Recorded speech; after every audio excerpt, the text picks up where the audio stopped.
It seems it happened in a school in the United States of America.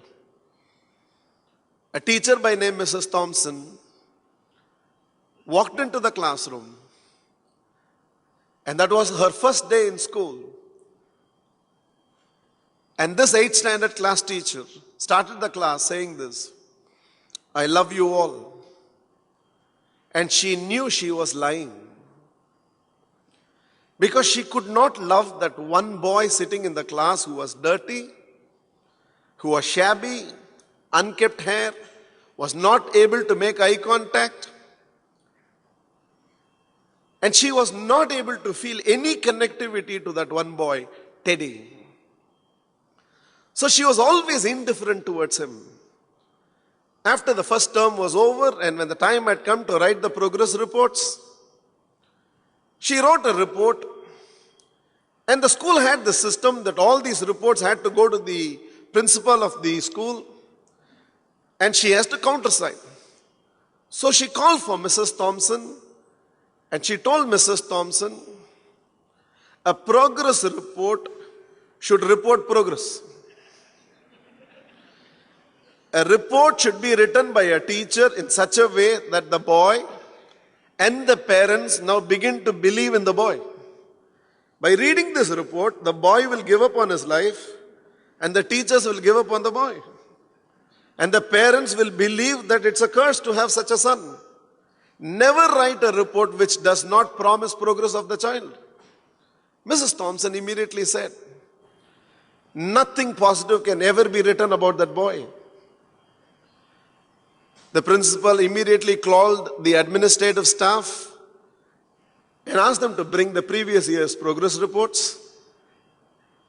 And the last 3 years of progress reports of Teddy was handed over to Mrs. Thompson.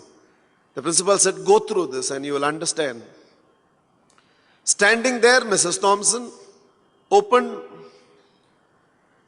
the 5th standard progress report of Teddy, and it said, Teddy is the most brilliant boy in the class. He consistently outperforms every other classmate of his. Mrs. Thompson couldn't believe her eyes. She closed the report, kept it on the side, and picked up the 6th standard report. And the class teacher's remark was, Teddy, mother is suffering from terminal sickness. It looks like he will lose his mother, and it's beginning to show up on the performance of the child. Tears were welling up Mrs. Thompson's eyes. She placed the progress report on the side, picked up the 7th standard report, and the report read, Teddy has lost his mother. And he feels he has lost everything about life. He has completely withdrawn himself from everything. Unless somebody mothers him, there's no future to Teddy. By now, tears were trickling down Mrs. Thompson's eyes. She looked into the eyes of the principal, and the principal told Mrs. Thompson, never judge a child without knowing the background of the child.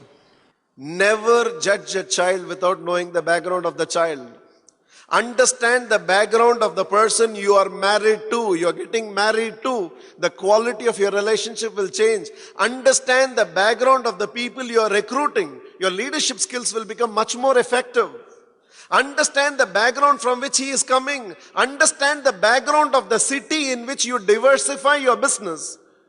You will be able to do your business much better, because the ways that work in Chennai don't work in Mumbai. The ways that work in Mumbai do not work in Dubai. Understand the background of that place. There is an ethos to a person, to a place, to a country, and then relate.